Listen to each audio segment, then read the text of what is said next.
कैसे हैं आप लोग। भूगोल में तीसरा अध्याय हम लोग पढ़ रहे हैं। इस अध्याय का भाग 3 हम लोग पढ़ने वाले हैं। 2 भाग ऑलरेडी मैं पढ़ा चुका हूं। अगर आप लोग वो नहीं पढ़े हैं तो स्टडी बूस्टर की प्लेलिस्ट में जाइए, वहां पे आपको वो दोनों भाग मिल जाएंगे। इस अध्याय में हम लोग सूर्य ग्रहण, चंद्र ग्रहण और ज्वार भाटा के बारे में पढ़ने वाले हैं। तो चलिए समझते हैं सबसे पहले ग्रहण क्या होती है ना। देखिए, ग्रहण को शाब्दिक अर्थों में काल बोला जाता है। सूर्य ग्रहण क्या हुआ? सूर्य ग्रहण का मतलब हुआ कि सूर्य का चमकीला भाग, सूर्य का चमकता हुआ भाग अगर अंधकार में पड़ जाए, तो उसको क्या बोलते हैं? सूर्य ग्रहण बोलते हैं। अगर चंद्रमा का चमकता हुआ भाग अंधकार में पड़ जाए तो उसको क्या बोलते हैं? चंद्र ग्रहण बोलते हैं। इंग्लिश में सूर्य ग्रहण को सोलर इक्लिप्स बोलते हैं और इंग्लिश में चंद्र ग्रहण को लूनर इक्लिप्स बोलते हैं। तो मैं कोशिश करूंगा दोनों मीडियम में लेकर के चलूं, क्योंकि मुझे मालूम है कि आप लोग दोनों मीडियम के स्टूडेंट हैं, हिंदी मीडियम, इंग्लिश मीडियम। तो मेरा जो पढ़ाने का जो तरीका होगा वो दोनों स्टूडेंट को पॉइंट ऑफ व्यू से मैं पढ़ाता हूँ। हिंदी मीडियम, हिंदी का जो टर्म है वो भी मैं यूज करता हूँ और इंग्लिश का। तो और भी विस्तृत जानकारी समझते हैं सूर्य ग्रहण और चंद्र ग्रहण के बारे में। देखिए, सूर्य ग्रहण कब होता है? मैंने बताया कि सूर्य का चमकता हुआ भाग अंधकार में चला आए, तो ये अंधकार में कब आएगा इसके बारे में समझते हैं। देखिए, यहाँ पे हमारे सोलर सिस्टम का 3 हेवनली बॉडीज रिस्पॉन्सिबल होती है, जिम्मेदार होता है। पहला सूर्य, दूसरा पृथ्वी और तीसरा चंद्रमा। ये तीनों जो है रिस्पॉन्सिबल होता है किसके लिए? ग्रहण के लिए, है ना। तो आते हैं, समझते हैं सूर्य ग्रहण। सूर्य ग्रहण होता है कब? जब चंद्रमा बीच में चली जाती है, सूर्य और पृथ्वी के बीच चंद्रमा चली जाती है, तब होगा क्या कि पृथ्वी से सूर्य हमें दिखाई नहीं देगा, ठीक है ना। उसको कौन रोक देगा? वो चंद्रमा रोक देगा, है ना। कोई भी अगर चीज हमें मान ले कि ये ऑब्जेक्ट है, इसके बीच में एक दूसरा हाथ दे दे तो वो दिखेगा? नहीं दिखेगा, है ना। तो इसी तरह से यहाँ पे भी होता है। सूर्य ग्रहण में बीच में कौन चलाता है? चंद्रमा। किसके किसके बीच में? पृथ्वी और सूर्य के बीच में। तब ये क्या कहलाता है? सूर्य ग्रहण कहलाता है। मतलब कि चमकता भाग हमें चंद्रमा के चलते नहीं दिखाई देगा, ढक जाती है।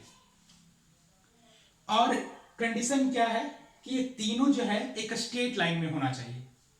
कब होना चाहिए? तीनों स्ट्रेट लाइन में होना चाहिए। और ये स्ट्रेट लाइन में कब होती है? या तो अमावस्या के दिन होगा, नहीं तो पूर्णिमा के दिन होगा। अगर सूर्य ग्रहण की बात हम करें तो सूर्य ग्रहण का ये जो कंडीशन आपको दिख रहा है, ये अमावस्या के दिन होती है। आई बात समझ में? तो यहाँ पे 2 कंडीशन अराइज होता है यहाँ पे। अच्छा, एक चीज और मैं बताना चाह रहा हूँ।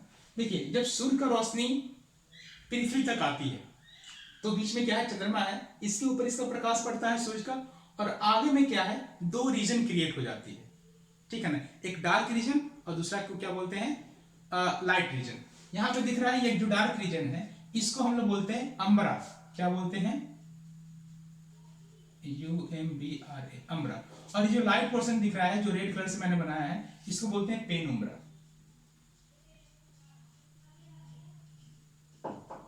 क्या बोलते हैं इसको? पेनुम्ब्रा। और इसको बोलते हैं अम्बरा। कैसे याद रखेंगे? अम्बरा क्या लग रहा है? जैसे छाता से कुछ, अम्ब्रेला से कुछ जुड़ा हुआ है। तो अधिकतर अम्ब्रेला क्या होते हैं? वो ब्लैक कलर का होता है ना। तो अम्बरा से अम्बरा, अम्ब्रेला, इस तरह से आप याद कर सकते हैं। तो जो डार्क पोर्शन होगा उसको बोलेंगे अम्बरा, और जो लाइट पोर्शन होगा उसको क्या बोलेंगे? पेनुम्ब्रा बोलेंगे। तो आते हैं, यहां पे देखिए 2 कंडीशन क्रिएट होगा, है ना। पहला को बोलते हैं आंशिक सूर्य ग्रहण, और दूसरा क्या होता है? पूर्ण सूर्य ग्रहण। आंशिक सूर्य ग्रहण और दूसरा पूर्ण सूर्य ग्रहण। आंशिक सूर्य ग्रहण में होगा क्या कि जो सूर्य का कुछ पार्ट क्या होता है कि डार्क में चला जाता है। कुछ पार्ट क्या होगा? इसका डार्क में चला जाएगा, है ना। तब इसको हम लोग बोलेंगे आंशिक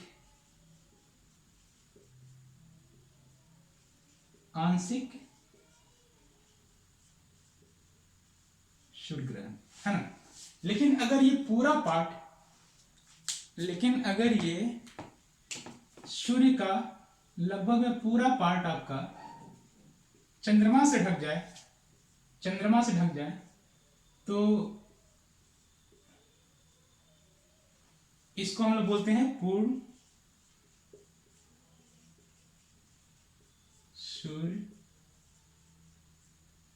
सूर्य ग्रहण। क्या बोलते हैं इसको, पूर्ण सूर्य ग्रहण। मतलब कि ये पहला कंडीशन और ये दूसरा कंडीशन।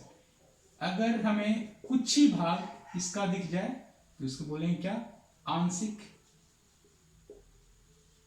यहां पे हो सकता है कि पिक्चर में आपको ठीक से समझ में नहीं आए, आंशिक सूर्य ग्रहण, है ना। और अगर पूरा ढक जाए तो इसको बोलते हैं क्या, इसको ऐसे पूर्ण सूर्य ग्रहण। ये कब होगा हमेशा आप लोग याद रखिएगा, ये कंडीशन बीच में चांद आएगी कब, ये अमावस्या के दिन होगा। ये कब होगा, अमावस्या के दिन होगा। आप इस चीज को भी नोट करके लिख लीजिएगा। आई बात समझ में। तो आगे चलते हैं और समझते हैं चंद्र ग्रहण के बारे में। चंद्रमा के ऊपर काल कब आएगा, उसका चमकीला पार्ट कब ढकेगा, ठीक है ना। ये सोचने वाली बात है। जब चंद्रमा और सूर्य के बीच में पृथ्वी आएगी तो सूर्य की तरफ से चंद्रमा पे आने वाली प्रकाश को बीच में पृथ्वी रोक देगी, है ना। तब क्या होगा कि चंद्रमा का पार्ट जो है कभी पूरा, कभी कभी पूरा नहीं दिखेगा तो कभी आधा हमें उसका पार्ट दिखेगा। तो इसको हम लोग बोलते हैं चंद्र ग्रहण। तो चंद्र ग्रहण भी दो प्रकार के हो सकते हैं, आंशिक हो सकता है और पूर्ण चंद्र ग्रहण हो सकता है। क्लियर है। ये कंडीशन बीच में पृथ्वी कब आएगी, ये पूर्णिमा के दिन आएगी। कब आएगा, पूर्णिमा के समय आएगा। ये कब कंडीशन एराइज होगा, पूर्णिमा के समय एराइज होगा। जब सूर्य का रोशनी पृथ्वी पड़ेगी तो इसके बाद दो रीजन क्रिएट होता है। यहां पे भी सेम है, इसको हम ब्लैक वाला को अम्बरा बोलेंगे और लाइट वाला को क्या बोलेंगे, पेनुम्ब्रा बोलेंगे। आइए अब समझते हैं ज्वार भाटा के बारे में।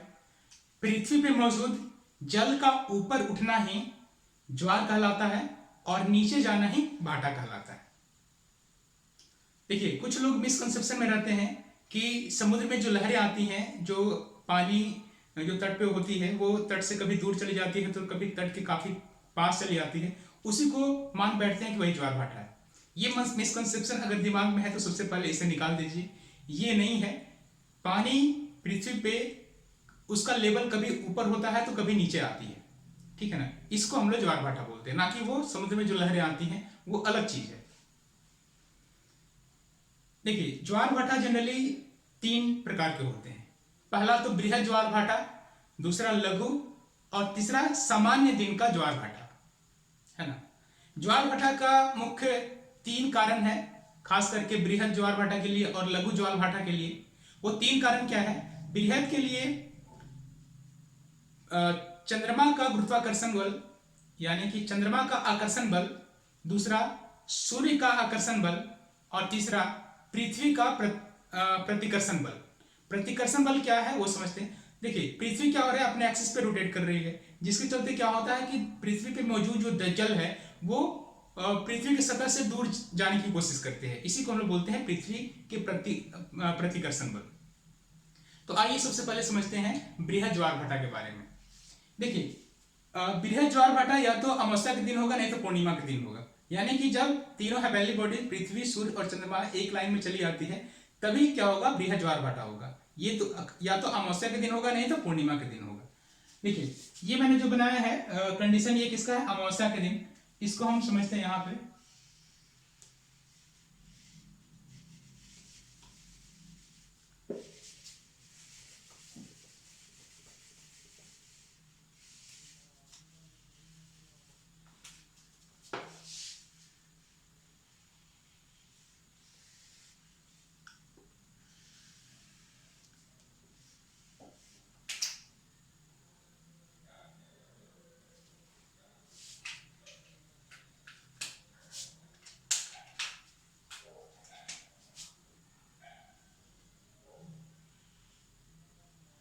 ये क्या है, चंद्रमा है और ये पृथ्वी। चंद्रमा बीच में कब आएगी, अमावस्या के दिन। तो देखिए पृथ्वी पे जो जल मौजूद है, चंद्रमा के चलते, चंद्रमा के आकर्षण बल के चलते और सूर्य के आकर्षण बल के चलते दोनों एक ही डायरेक्शन में लग रहा है। दोनों क्या हो रहा है, एक ही डायरेक्शन में लग रहा है। तो होगा क्या कि इसका जो स्तर है कुछ इस तरह से हो जाती है ना। एक साइड में काफी कम होगा तो दूसरा साइड में काफी ज्यादा होगा। क्यों? क्योंकि ऐसे सिचुएशन के लिए चंद्रमा का आकर्षण बल भी रेस्पॉन्सिबल है और सूर्य का आकर्षण बल भी रेस्पॉन्सिबल है, जिसके चलते जो एक साइड है वो काफी उसका जल स्तर उठ जाएगा और बाकी साइड में क्या होगा, काफी कम रहेगा। तो इसे हम लोग बोलते हैं बृहद बृहद ज्वार भाटा। दूसरा कंडीशन ये है कि अगर ये सिचुएशन चला है, पूर्णिमा वाला सिचुएशन चला है। कौन सा सिचुएशन चला है? पूर्णिमा वाला सिचुएशन चला है, जिसमें पृथ्वी बीच में होगा और पृथ्वी बीच में होगा और क्या होगा,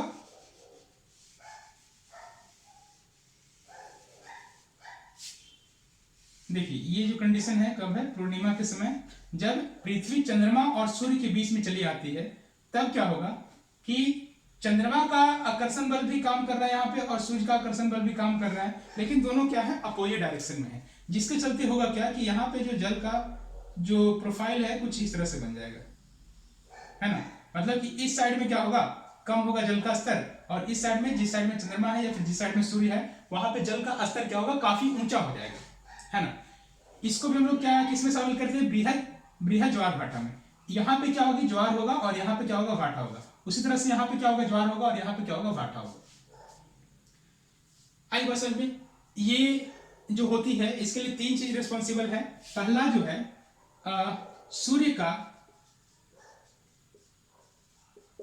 का आकर्षण, सूर्य का आकर्षण बल। दूसरा चंद्रमा का आकर्षण बल। और तीसरा पृथ्वी का प्रतिकर्षण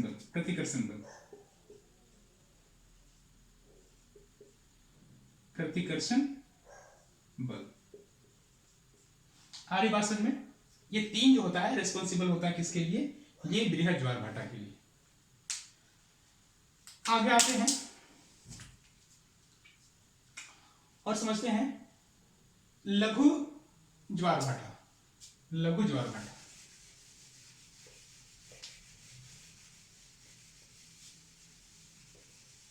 देखिए, लघु ज्वार भाटा के लिए यही तीनों चीज रिस्पॉन्सिबल होगा, लेकिन यहां पे जो कंडीशन होगा तीनों हेवनली बॉडीज का, वो कुछ अलग होगा। वो एक लाइन में नहीं आएगा, है ना, एक लाइन में वो नहीं आएगा। इसमें क्या होगा, कुछ इस तरह से, ये मान लीजिए कि पृथ्वी है ना, और यहाँ पे क्या है? सूर्य है, और यहाँ पे है चंद्रमा। ये अर्थ है, ये सन है, और ये क्या है? मून है। ऐसे सिचुएशन में होगा क्या कि किसी भी जगह पे बहुत ज्यादा जल का स्तर उठेगा नहीं, इसका प्रोफाइल जो है बहुत ही अनइवन होगा, मतलब कि लगभग में समान रहेगा, इस तरह से रहेगा, है ना। यहाँ पे आपका मून का आकर्षण बल भी काम कर रहा है और सन का भी आकर्षण बल का काम कर रहा है, जिसके चलते क्या हो रहा है कि ऑलमोस्ट क्या है कि जो आकर्षण बल है वो बैलेंस कर दे रहा है। देखिए ये बहुत ही इंपॉर्टेंट क्वेश्चन है कि जब ज्वार भाटा होती है तो उसमें आकर्षण बल सूर्य का अधिक होता है रिस्पॉन्सिबल, या फिर चंद्रमा का रिस्पॉन्सिबल अधिक होता है। तो आप लोग हमेशा याद रखिएगा कि जब ज्वार भाटा आती है तो उस कंडीशन में जो चंद्रमा का आकर्षण बल है वो सूर्य के आकर्षण बल का लगभग में दुगना रिस्पॉन्सिबल होता है। आ रही बात समझ में? ठीक है, तो ये क्या हुआ आपका लघु ज्वार भाटा। लघु ज्वार भाटा के यही तीन कारण रिस्पॉन्सिबल है, सूर्य का आकर्षण बल, चंद्रमा का आकर्षण बल, पृथ्वी का प्रतिकर्षण बल, है ना। तो ये हुआ आपका लघु ज्वार भाटा। अब आइए चलते हैं जो समान दिन में ज्वार भाटा होती है उसका क्या कारण होता है और कैसे वो होता है। देखिए समान दिन में आप लोग जानते हैं कि हमारे पृथ्वी पे ये क्या है? अर्थ है। हमारे पृथ्वी पे एक दिन में 2 बार ज्वार आती है और 2 बार भाटा आती है ना। तो इसके लिए समान दिन में जो आपका ज्वार भाटा होगी उसके लिए सिर्फ 2 ही चीज रिस्पॉन्सिबल होगा, है ना। कौन कौन सा? ये चंद्रमा का आकर्षण बल और दूसरा पृथ्वी का प्रतिकर्षण बल। ये सूर्य का जो आकर्षण बल है ये रिस्पॉन्सिबल नहीं होगा। किसके लिए? समान दिन में जब ज्वार भाटा होगी तब। पहला चंद्रमा का आकर्षण बल, दूसरा पृथ्वी का प्रतिकर्षण बल। यही 2 चीज रेस्पॉन्सिबल होगा समान दिन के ज्वार भाटा के लिए। ये होता कैसे है, इसका क्या ड्यूरेशन है? देखिए, अगर हम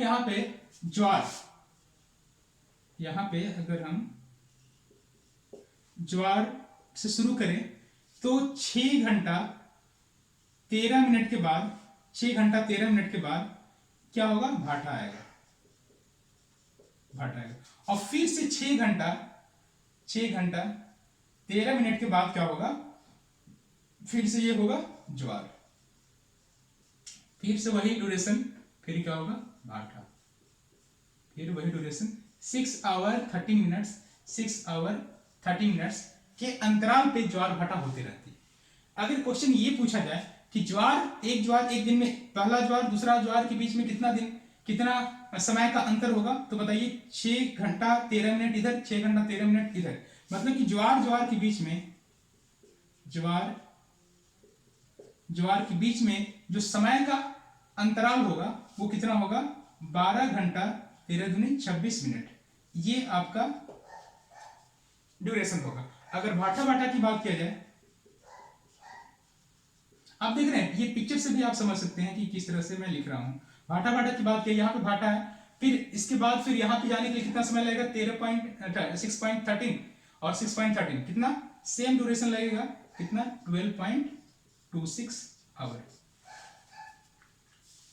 याद रखिएगा, इसके लिए सिर्फ ये दोनों चीज रिस्पॉन्सिबल होता है, लेकिन इससे पहले जो मैंने बताया लघु ज्वार भाटा और बृहद ज्वार भाटा, उसके लिए तीनों चीज रिस्पॉन्सिबल होगा। सूर्य का आकर्षण बल, चंद्रमा का आकर्षण बल और पृथ्वी का प्रतिकर्षण बल। लेकिन समान दिन में जो ज्वार भाटा आती है, एक दिन में 24 घंटा में 2 बार ज्वार आती है, 2 बार भाटा आती है, उसके लिए सिर्फ 2 चीज रिस्पॉन्सिबल है। वो कौन है?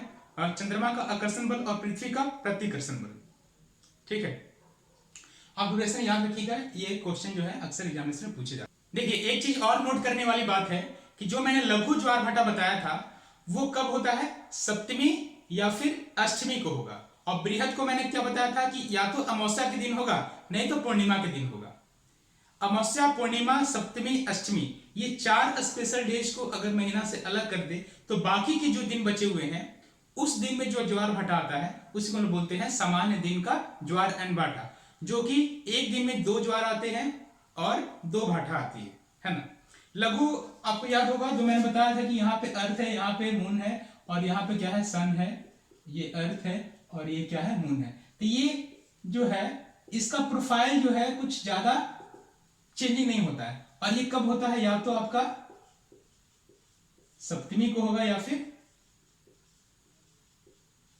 अष्टमी को होगा। ठीक है, देखिए कुछ और क्वेश्चन है जो कि आपके एग्जामिनेशन में अक्सर पूछे जाते हैं। इंग्लैंड में एक जगह है जिसका नाम है साउथटन, वहां पे एक दिन में 4 बार ज्वार आती है और 4 बार भाटा आती है। इसका कारण ये है कि साउथटन जगह जो है वो दोनों, साउथटन जगह का जो तट है वो दोनों साइड उसका क्या है? समुद्र है ना। तो कुछ इस तरह से है। क्या मैंने नाम बताया? साउथटन। ये कहां में है? इंग्लैंड में। यहां पे भी सागर है और यहां पे भी सागर है। तो यहां को क्या होता है? 2 दिन एक साइड में ज्वार आता है और 2 बार एक साइड में आता है ज्वार, 2 बार दूसरे साइड में ज्वार आता है। यानी कि एक दिन में 4 ज्वार आती है। 4 अगर ज्वार तो क्या होगा? 4 भाटा भी होगी। इस चीज को आप याद रखिएगा। ज्वार भाटा का जो यूज है आजकल हम लोग ऊर्जा उत्पन्न करने के लिए कर रहे हैं। भारत में गुजरात का कांडला पोर्ट है, वहां पे ज्वार भाटा के माध्यम से एनर्जी उत्पन्न किया जा रहा है। उम्मीद करते हैं आपको ये समझ में आया होगा। Thank you.